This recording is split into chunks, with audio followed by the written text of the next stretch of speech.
This is a public service announcement na mag-a-adjust na po ulit ang oras sa US.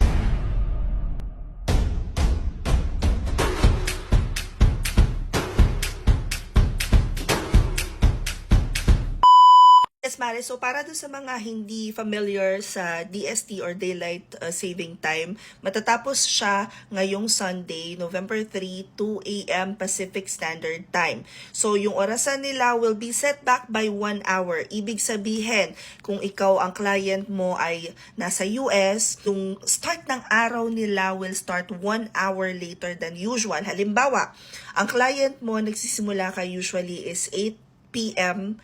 Manila. So that's 8 a.m. Eastern Standard Time.